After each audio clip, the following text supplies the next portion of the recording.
বান্দাগুলাকে যখন আমি পানির মধ্যে চুবায়া মারতেছিলাম রে নো, এই বান্দাগুলা বড় কান্না লাগায়া দিছে, আমাকে বারবার বলছে আল্লাহ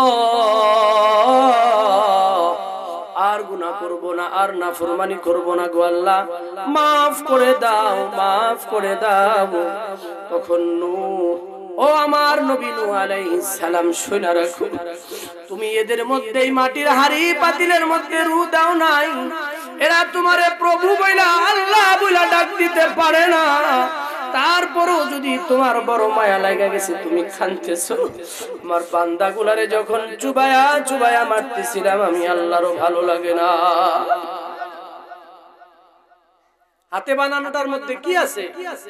কথা বলেন, কথা বলেন। মায়া আছে, মায়া আছে। আল্লাহ আমারে আর আপনারে হাত দিয়ে বানাইছে, সুবহানাল্লাহ। এই জন্যই গোটা দুনিয়া ঘুমায় যায়, মা ঘুমায় যায়, বাবা ঘুমায় যায়, ভাই ঘুমায় যায়, বোন ঘুমায় যায়, স্ত্রী ঘুমায় যায়, স্বামী ঘুমায় যায়, আল্লাহ আমারে আর আপনারে পাহারা দেয়, সুবহানাল্লাহ। আমার আল্লাহ বলেন সূরা বাকারা 255 নম্বর আয়াত, হিফজুল কোরআন শরীফের 3 নম্বর পারার প্রথম পৃষ্ঠার মাঝামাঝি আয়াত। আল্লাহ বলেন আল্লাহু লা ইলাহা ইল্লা হুয়াল হাইয়ুল কাইয়্যুম লা তা'খুযুহু সিনাতুন ওয়ালা নাওম।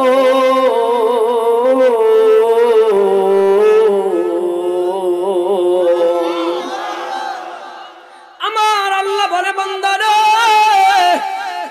দুনিয়ার মালিক ঘুমায়া থাকে, দুনিয়ার মালিক ঘুমায়া থাকে, ও বান্দা আমি একজন মালিক, আমি একজন মনিব। বান্দারে দুনিয়ার মালিক ঘুমায়, দুনিয়ার মনিব ঘুমায়, দুনিয়ার গোলাম পাহারা দেয়, রাত্রবেলা সারা রাত্র জাগিয়া পাহারা দেয়। বান্দারে মালিক ছিল না, আল্লাহ চিনলা না, মালিক চিনলি না, তুমি ঘুমায়া থাকো, তুমি ঘুমায়া থাকো, আমি আল্লাহ সারা রাত্র জায়গা জায়গা তোরে পাহারা দেই। ইন্নামাল মুমিনুনা আল্লাযীনা ইযা যুকিরাল্লাহ ওয়া ইযা তুলিয়াত আলাইহিম আয়াতুহু যাদাতুহুম ঈমানা ওয়া আলা রাব্বিহিম ইয়াতাওয়াক্কালুন।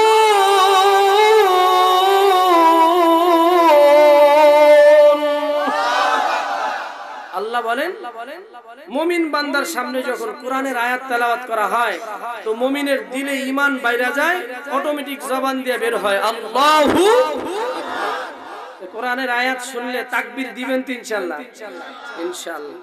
বলতেছিলাম যে কথা, আল্লাহ তাআলা বলেন দুনিয়ার জমিনে বান্দা হিসাবে যতদিন বাইচা থাকবা একমাত্র ইবাদত হবে কার? বান্দা হিসাবে যতদিন বাইচা থাকবে ইবাদত হবে একমাত্র, এটা হলো একটা সিদ্ধান্ত। বলবেন হুজুর আল্লাহর ইবাদত করব কেন? আল্লাহ তাআলা আমাকে আপনাকে বানাইছেই আল্লাহর ইবাদতের জন্য। আল্লাহ তাআলা আমাকে আপনাকে বানাইছেই আল্লাহর ইবাদতের জন্য। সূরা জারিয়াত 56 নম্বর আয়াত, হিফজুল কোরআন শরীফ 27 নম্বর পারা 2 নম্বর পৃষ্ঠার মাঝামাঝি আয়াত। আল্লাহ বলেন ওয়ামা খালাকতুল জিন্না ওয়াল ইনসা ইল্লা লিয়াবুদুন।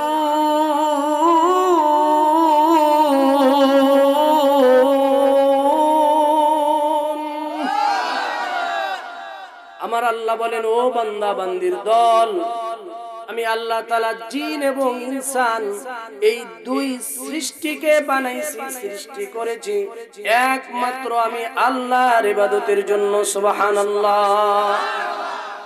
নাকি কোন পীরের সিজদা হবে? কোন পীরের ইবাদত করা জায়েজ আছে? সম্পূর্ণ শিরক। কথা বলেন ঠিক কিনা?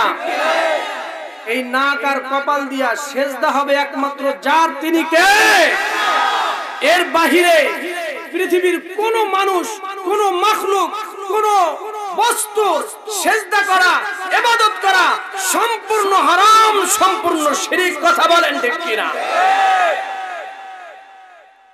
আল্লাহ আমাকে আপনাকে বানাইছেন আল্লাহর ইবাদতের জন্য, আর গোটা দুনিয়া বানাইছেন আমার আর আপনার খেদমতের জন্য। সুবহানাল্লাহ। সূরা বাকারা 29 নম্বর আয়াত, হিফজুল কোরআন শরীফ 1 নম্বর পারার 4 নম্বর পৃষ্ঠার শেষ দিক আয়াত। আল্লাহ বলেন, হুয়াল্লাযী খালাকা লাকুম মা ফিল আরদি জামিআ ثم استوى إلى السماء فسواهن 7 سماوات وهو بكل شيء عليم।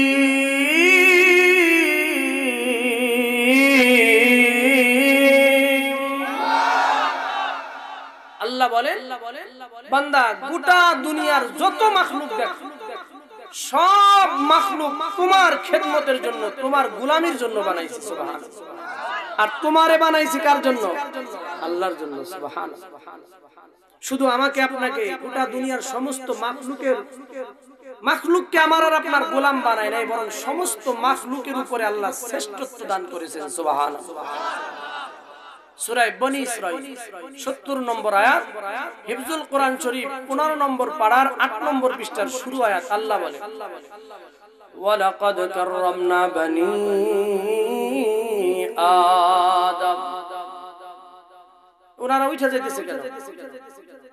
এই সবাই জিকির করেন আর সামনের দিকে আসেন। লা ইলাহা, সামনে আসতে হবে সবাইকে, একটু হলে উঠতে হবে সবাই। লা ইলাহা, শয়তান ঢুকছে, উঠে যাইতেছে। লা ইলাহা, এই যে এই জায়গায় ফাঁকা জায়গায়, এই যে একটু করেন। লা ইলাহা, সামনে আসতে হবে সবাইকে, উঠতে হবে সবাইকে, একটু উঠেন, শয়তান তো দূর করতে হবে নাকি। লা ইলাহা, জোরে লা ইলাহা, লা ইলাহা, জোরে লা ইলাহা, লা ইলাহা ইল্লাল্লাহু মুহাম্মাদুর রাসূলুল্লাহ সাল্লাল্লাহু।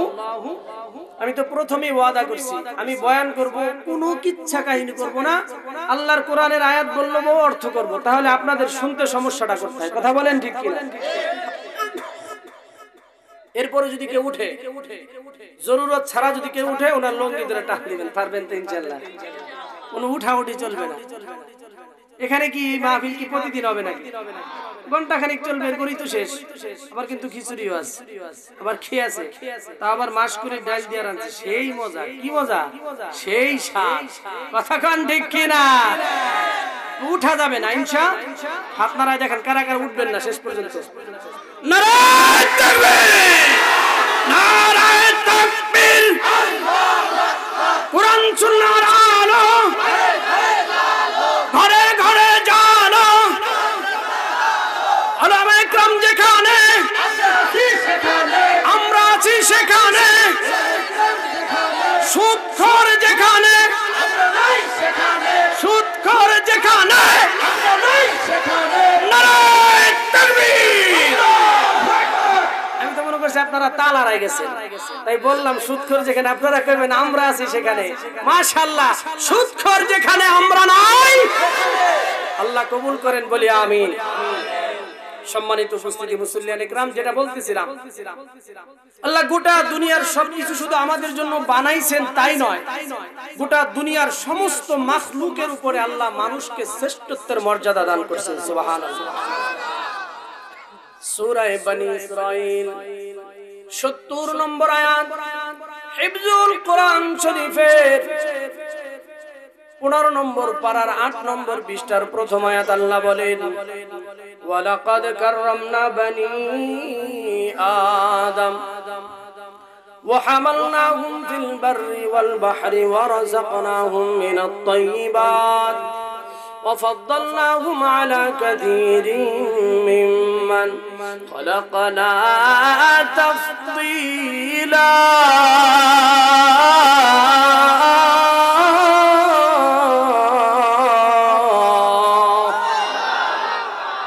আল্লাহ বলেন, বান্দা তোরে শুধু সমস্ত মাখলুককে তোর জন্যই বানাই নাই, বরং সমস্ত মাখলুকের উপরে তোকে শ্রেষ্ঠত্ব দান করছি। সুবহানাল্লাহ।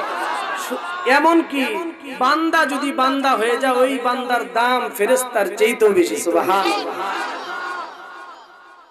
অন্য কোন মাখলুক যেন একথা বলতে না পারে।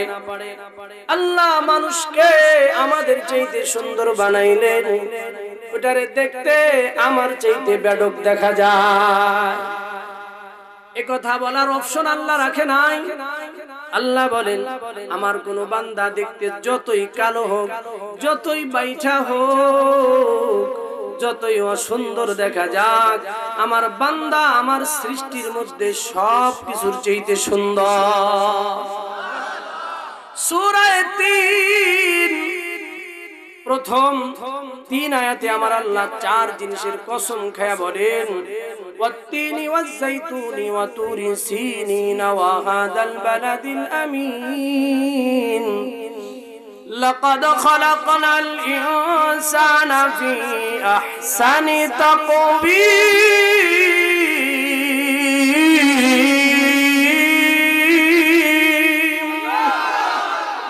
আল্লাহ বলে বান্দা তুই সবচেয়ে সুন্দর, তোকে আমি সবচেয়ে সৌন্দর্য মণ্ডিত করে বানাইছি। সুবহানাল্লাহ।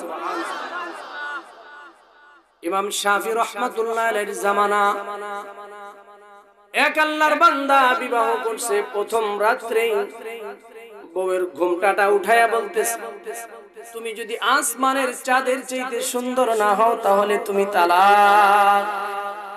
এরকম কথা কোনদিন শুনছেন আপনি? ভাই ভাবিরে কোনদিন এই কথা বলছেন? চাচাই চাচির এই কথা কইছেন? বরং ওই রাত্রে যদি বেয়াডক হয় তারপরে কয় আমার বউ আসমানের চাঁদের চাইতে সুন্দর। কথা কোন ঠিক কিনা? উনি পুরা ব্যতিক্রম কথা বলতেছে, তুমি যদি আসমানের চাঁদের চাইতে সুন্দর না হও তাহলে তুমি কি? আল্লাহর বান্দির তো ওই রাত্রে আর ঘুম নাই, কারণ সাধারণত মানুষ আসমানের চাঁদের মতো তুলনা দেয়। কথা কোন ঠিক কিনা? কেউ যদি বেশি সুন্দর হয় তো মানুষটা চাঁদের মতো দেখা যায়।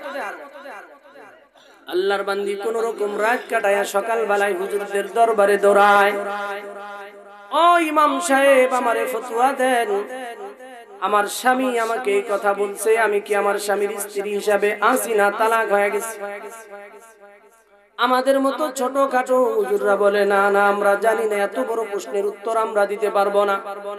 ও আল্লাহর বান্দি যাও যাও, যুগটা ইমাম শাফির যুগ, বড় মুফতি সাহেবের যুগ, ইমাম শাফির কাছে চলে যাও, উনি তোমার প্রশ্নের উত্তর দিতে পারবে। সুবহানাল্লাহ। চলে গেছে ইমাম শাফি রাহমাতুল্লাহ আলাইহির কাছে, যে বলতেছো যুগের ইমাম ইমাম শাফি, আমার স্বামী তো গত রাত্রে প্রথম বাসর রাত্রে আমার ঘুমটা উঠায়া বলছে আমি যদি আসমানের চাঁদের মতো সুন্দর না হই তাহলে আমি তালাক। আমি তো আসমানের চাঁদের মতো সুন্দর না, তাহলে কি আমি আমার স্বামীর স্ত্রীর বউ হিসাবে আছি না তালাক হয়ে? ইমাম শাফি কোরআনের আয়াত তেলাওয়াত করে, সূরা ৩ ৪ নম্বর আয়াত তেলাওয়াত করিয়া বলে, ওগো আল্লাহর বান্দি, আল্লাহ বলেছেন লাকাদ খালাকনাল ইনসানা ফি আহসানি তাকওয়িম। আল্লাহ স্বয়ং নিজেই বলেছেন আমি আমার বান্দাকে বানাইছি গোটা জগতের সমস্ত মাখলুকাতের চাইতে সুন্দর বানায়া। এই সবের মধ্যে আসমানের চাঁদ আছে না নাই? কথা বলেন আছে না নাই? আল্লাহর বান্দা ইমাম শাফি রাহমাতুল্লাহ আলাইহি যখন কোরআনের আয়াত দিয়া দলিল দিয়েছে, আল্লাহর বান্দির দিলের মধ্যে সান্তনা পায়। আল্লাহর বান্দি চিন্তা ভাবনা করলো, হ্যাঁ আমার আল্লাহ তাআলা আমারে আসমানের চাঁদের চাইতে সুন্দর বানাইছে।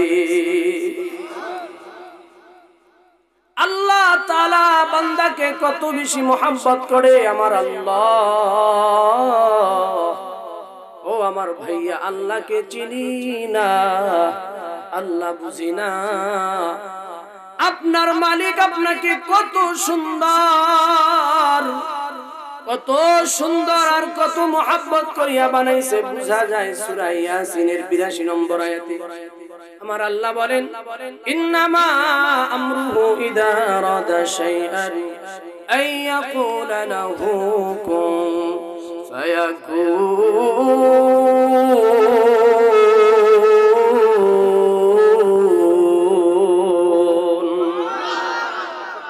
আল্লাহ বলেন বান্দা তোকে বানানোর সময় শুধু হাত ব্যবহার করছি, তুই বাদে যত মাখলুক তুমি দুনিয়াতে দেখো সব বানানোর সময় শুধু কোন বলছি তো ইচ্ছা পোষণ করছি তো হয়ে গেছে। আসমান বানানোর সময় কোন বলছি তো আসমান বিছানো হয়ে গেছে। জমিন বানানোর সময় কোন বলছি তো জমিন বিছানো হয়ে গেছে। পাহাড় বানানোর ইচ্ছা পোষণ করছি কোন বলছি তো পাহাড় দাঁড়ায় গেছে। সমুদ্র বানানোর সময় ইচ্ছা পোষণ করছি কোন বলছি তো সমুদ্রের মধ্যে উত্তাল তরঙ্গ ঢেউ খেলা শুরু করছে। একটা একটা করিয়া 18,000 মাখলুকাত আমার আসমানে যা আছে, আমার জমিনের নিচে যা আছে, বান্দার সব সব সব বানানোর সময় কোন বলছি তো হয়ে গেছে।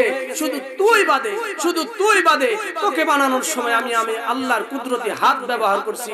আল্লাহ বলেন খলাকতুহু বিয়াদাইয়া, সুবহানাল্লাহ। হাতে বানানোটার মধ্যে মায়া বেশি, পুরানি বেশি, নাকি অর্ডার দিয়ে বানানোটার মধ্যে মায়া আর পুরানি বেশি? কথা বলেন, কথা বলেন। হাতে বানানোটার মধ্যে সূরা নূহের 26 নম্বর আয়াতে কারিমা,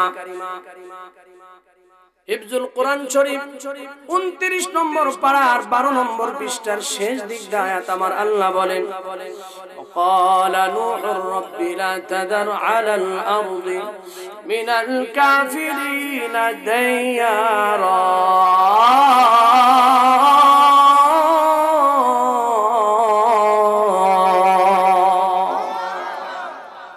আমার আল্লাহ তাআলা হযরত নূহ আলাইহিস সালাতু ওয়াস সালামের কথা কেন কোন করিয়া বলেন? হযরত নূহ আলাইহিস সালাতু ওয়াস সালাম তার জাতির প্রতি অসন্তুষ্ট হইয়া 950 বছর দাওয়াত দেওয়ার পর যখন তার জাতি তাকে মারতে লাগলো, প্রহার করতে লাগলো, কষ্ট দিতে লাগলো, শেষ সময় 950 বছর পরে বদদুয়া করলেন, আল্লাহ এই উম্মতের একজনও ছাড়বা না, একটা একটা করিয়া কাফিরকে ধ্বংস করবা। আল্লাহ তাআলা নবীর দোয়া কবুল করবেন, কথা বলেন ঠিক কিনা? নবীর দোয়া কবুল হবে না এটা হতে পারে? নবীর দোয়া কবুল হয়ে গেছে যে নূহ তুমি এক কাজ করো, কিস্তি বানাও, নৌকা বানাও। নৌকা বানানোর পরে 80 থেকে 82 জনকে নৌকার মধ্যে উঠায়া উনি ছুটছে। আল্লাহ তাআলা আসমানকে বলছে, আসমান পানি দে, জমিনকে বলছে তোর মধ্যে যত আছে সব ছাইরা।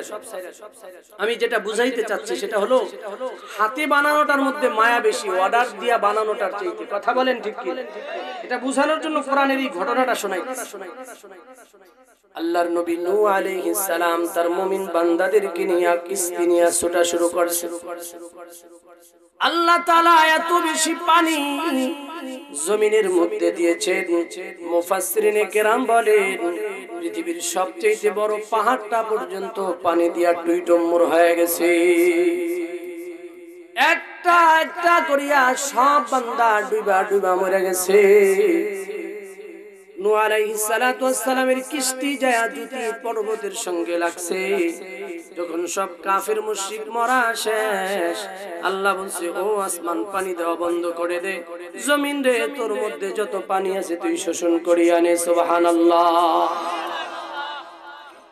যখন দুনিয়া স্বাভাবিক হয়ে গেছে, আল্লাহ বলে ও নূহ মাটিকে খামিরা করিয়া, মাটির খামিরা যখন হয়ে যাবে তুমি হাত দিয়া হাড়ি পাতিল বানাইবা। আল্লাহর হুকুম, নূহ আলাইহিস সালাতু ওয়াস সালাম মাটির খামিরা বানায়া হাড়ি পাতিল বানানো শুরু করে দেয়। এ বান্দার দল, আল্লাহ বুঝি না, আল্লাহ চিনি না। এবার নূহ আলাইহিস সালাতু ওয়াস সালাম মাটির হাড়ি পাতিল বানাইতেছে, বিশাল ময়দান বানায় ফেলছে। দীর্ঘদিন পর আল্লাহ বলেন আর বানানো দরকার নাই, এগুলার রোদের মধ্যে দিয়া শুকাইতে থাকো, এগুলাকে পরিপাটি করতে থাকো, যত্ন করতে থাকো। দীর্ঘদিন যাবত হাত দিয়া মাটি খামিরা বানায়া যখন এগুলাকে পরিপাটি করিয়া যত্ন নেওয়া শুরু করছে, কিছুদিন পর আল্লাহ বলে ও নূহ এবার একটা লাঠি নিয়া তোমার বানানো হাত দিয়া বানানো হাড়ি পাতিল গুলা সবগুলা ভাঙা ফেলো। কেন ভাঙবো এই কথা বলার সুযোগ আছে? বলছেন কে? অর্ডার কার? কার কার? আল্লাহ। আল্লাহর নবী নূহ আলাইহিস সালাম লাঠি নিয়া নিজের হাতে বানানো হাড়ি পাতিল গুলা একটা একটা করে ভেঙে যখন চুরমার করে দেয়, সবগুলা ভাঙ্গা শেষ, এবার একটা গাছের নিচে বসছে। গাছের নিচে বসিয়া মনটা বড় মলিন, মন খারাপ করিয়া বইসা আছে। আল্লাহ ডাক দিয়া বলে, নূরে কেন রে তোমার মন খারাপ, কেন মনটা মলিন হয়ে গেছে কেন? আমি আল্লাহর কাছে বলো। নূহ আলাইহিস সালাম চোখের পানি ছাইরা দেয়, ও মালিক, নিজের হাতে মাটির খামিরা বানাইলাম, নিজের হাত দিয়া হাড়ি পাতিল গুলা বানাইলাম, এগুলাকে দীর্ঘদিন পর্যন্ত উল্টায় পাল্টায় যত্ন নিলাম। তুমি মাওলার হুকুম যখন পাইছি আবার নিজের হাতে ভাঙছি। ও মালিক, নিজের হাতে বানানোর কারণে আবার যখন নিজের হাতে ধ্বংস করছি, এই জন্য মায়া লেগে গেছে। এবার আমার আল্লাহ বলে, নূরে এই হাড়ি পাতিল গুলা যখন ভাঙছিলা, এগুলা কি চিৎকার পারছে নাকি? বলে না না, এগুলার মধ্যে তুমি হায়াত দিছিলা নাকি? বলে না। এগুলার কি কথা বলার যোগ্যতা ছিল নাকি? বলে না না, শুধুমাত্র মাটি দিয়া বানাইছো, কিছুদিন রোদের মধ্যে শুকাইছো, মায়া লেগে গেছে। যখন তুমি আমার বান্দাদের জন্য বদদুয়া করলা, এরা হইতে পারে কাফের, এরা হইতে পারে মুশরিক, এরে নো আমি এদেরকে আমার কুদরতি হাত দিয়ে বানাইছি, এদের লালন পালনের দায়িত্ব আমি আল্লাহ। আমার চাইতে বেশি ভালো এই বান্দাদেরকে কেউ বাসে না। ও কাফের হইতে পারে, মুশরিক হইতে পারে, আমি ওর দিক তাকায়া থাকি 100 বছর পরেও যদিও আমাকে একবার আল্লাহ আল্লাহ বলি একটা ডাক দেয়, পরে 100 বছরের কুফরির গুনাহ মাফ করিয়া দিব। শুধু মাফ করব না, গুনার জায়গায় সওয়াব দিয়া আমি আল্লাহ ভরা দিব।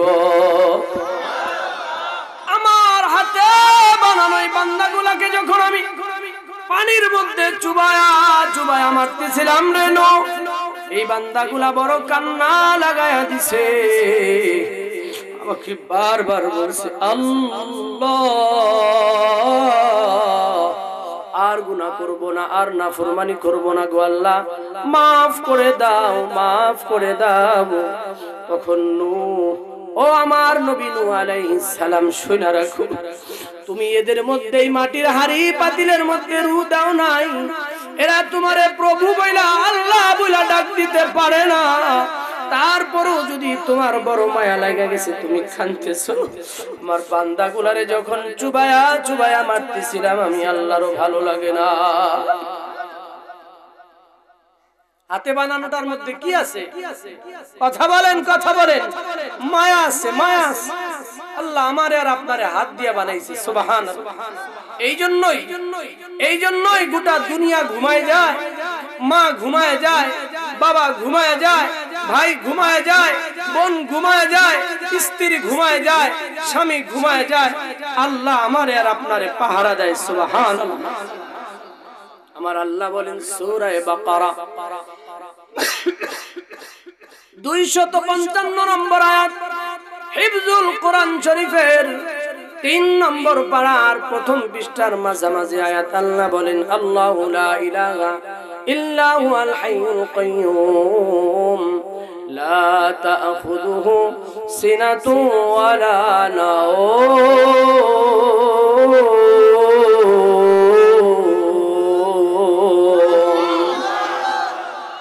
আমার আল্লাহ বলে, বান্দারে, দুনিয়ার মনিব ঘুমায়া থাকে, দুনিয়ার মালিক ঘুমায়া থাকে, ও বান্দা আমি একজন মালিক, আমি একজন মনিব। বান্দারে, দুনিয়ার মালিক ঘুমায়, দুনিয়ার মনিব ঘুমায়, দুনিয়ার গোলাম পাহারা দেয়, রাত্রবেলা সারা রাত্র জাগিয়া পাহারা দেয়। বান্দারে, মালিক ছিল না, আল্লাহ চিনলা না, মালিক চিনলি না, তুমি ঘুমায়া থাকো, তুমি ঘুমায়া থাকো, আমি আল্লাহ সারা রাত্র জায়গা জায়গা তোরে পাহারা দেই। আল্লাহর নবী মুসা আলাইহিস সালাম আল্লাহকে বলেন, আল্লাহ আমরা তো 2 দিন 3 দিন না ঘুমাইলে পাগল পারা হয়ে যায়, কাজ করতে পারি না, শরীর চলে না, আপনার তো কোনো তন্দ্রাও নাই, নিদ্রাও নাই, ঘুমান না কেন? আল্লাহ বলেন, মুসা রে, জবাবটা কি আমি দিয়া দিব নাকি প্র্যাকটিক্যাল তোরে শিখাই দিব, বুঝাই দিব? আল্লাহ, প্র্যাকটিক্যাল বুঝলেই তো ভালো হয়, বাড়িতে যা। আজকে বাড়িতে যায়া রাতের বেলা না ঘুমায়া 2 হাতের মধ্যে 2টা গ্লাস নিয়ে দাঁড়ায় থাকে, সকালবেলা অটোমেটিক এর উত্তর পাওয়া যায়। আল্লাহর নবী মুসা আলাইহিস সালাম রাতের বেলায় বাড়িতে আসিয়া 2 হাতের মধ্যে 2টা গ্লাস নিয়ে দাঁড়ায় আছে। রাত্র 11টা বাইজা যায়, 12টা বাইজা যায়, 1টা বাইজা যায়। মুসা আলাইহিস সালাতু ওয়াস সালাম তো একজন মানুষ, কখন জানি ঘুম এসে গেছে। মুসা আলাইহিস সালাতু ওয়াস সালামের হাত থেকে 2টা পানি ভর্তি গ্লাস পড়া ভেঙে গেছে। সুবহে সাদিকের সময় আল্লাহর নবী মুসা আলাইহিস সালাম যখন উঠছে, দেখে হাতের মধ্যে গ্লাস নাই, গ্লাস পড়া ভেঙে গেছে। চিৎকার দিয়া উঠছে, আল্লাহ, আমি প্রশ্ন করেছিলাম আপনি কেন ঘুমান না? মালিক গো, আমি ঘুমায় যাওয়ার কারণে আমার হাতের পানি ভর্তি গ্লাস পড়া ভেঙে গেছে। হে মালিক, আমি উত্তর পেয়ে গেছি। আপনি আপনার বান্দাকে পাহারা দেওয়ার জন্য ঘুমান না। আপনি যদি ঘুমায়া যান, আসমান জমিন ভাঙা আপনার বান্দার উপরে পড়ে যাবে। এই জন্য গো মালিক, আপনি ঘুমান না। চিনলাম না মালিক, চিনলাম সম্পদ, চিনলাম টাকা, চিনলাম বিবি, চিনলাম ব্যবসা, চিনলাম চাকরি, চিনলাম দোকান, চিনলাম টাকা পয়সা, দুনিয়ার ক্ষমতা। আর এর কিছুই কিন্তু আমার সঙ্গে কবরে যাবে। কথা বলেন, যাবে? আল্লাহ তাআলা এত বেশি মহব্বত করি আমারে আর আপনারে পালতেছে। আল্লাহ তাআলা কি আমার আর আপনার কাছে কিছু পায়? ভাই বলেন, কিছু পায়? ও চাচারা বলেন, কিছু পায়? সেটা হলো আমার আল্লাহ ওই যে বলে দিছে, বান্দা তোকে বানাইছি আমি আল্লাহর ইবাদতের জন্য। সুবহানাল্লাহ। এটা হলো আল্লাহর 1 নম্বর সিদ্ধান্ত। ওই যে সূরা বনী ইসরাঈলের 2টা সিদ্ধান্ত, একটা হলো বান্দা হিসাবে যতদিন বাইচা থাকবে ইবাদত হবে একমাত্র কার? জোরে বলেন, কার? নাকি অন্য কারো ইবাদত করবে? এই নাক আর কপাল কার কুদরতি পায়ে ঠেকাবেন? পৃথিবীর কোন পীরের পায়ে? ও চাচা, আপনি ভুলের মধ্যে আছেন। খোদার কসম, এই কোরআন দিয়ে বলি, আপনি ভুলের মধ্যে আছেন। ইন্নাল্লাহা লা ইয়াগফিরু আন ইউশরাকা বিহি ওয়া ইয়াগফিরু মা দুনা যালিকা লিমান ইয়াশা। আল্লাহ বলেন, বান্দা তোর সব গুনাহ maaf করে দেব, শিরকের গুনাহ maaf করব না। কথা বলেন ঠিক কি? আপনি maaf করবেন? আপনি maaf করবেন না কেন? আপনার 2টা সন্তান, এই 2 সন্তান যদি আপনার সামনে অন্য কাউরে আব্বা কয়, আপনি maaf করবেন? এই সন্তানের প্রতি আপনার দয়া মায়া থাকবে? এর জন্য আপনি কি করছেন? না প্রতি মাসে তার পিছনে 2000-3000 টাকা খরচ হয়। এই এতটুকুর কারণে যদি আপনি আপনার সন্তানকে মাফ না করেন, ও ভাই, ও চাচা, আপনি বুঝেন না কেন?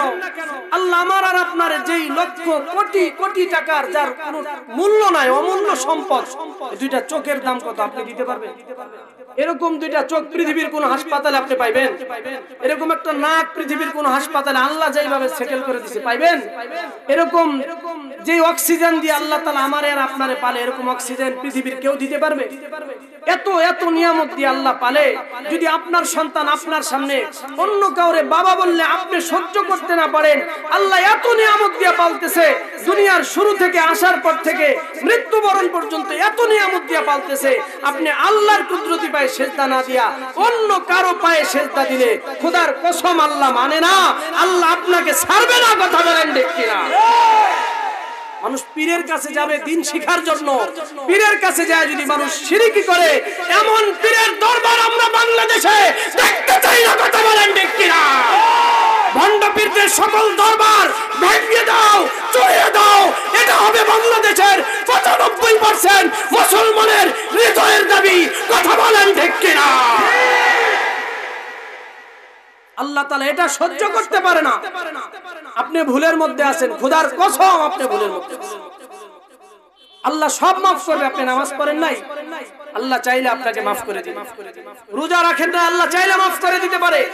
হজ করেন নাই, আল্লাহ চাইলে মাফ করে দিতে পারে। কিন্তু ওই যে আপনার সন্তান যেরকম আপনার সামনে অন্যরে আব্বা ডাকলে আপনি ওই গুনাহ মাফ করেন না, আল্লাহ আল্লাহর জায়গায়, ইবাদতের জায়গায় অন্য কাউরে বসাইলে আল্লাহ মাফ করে।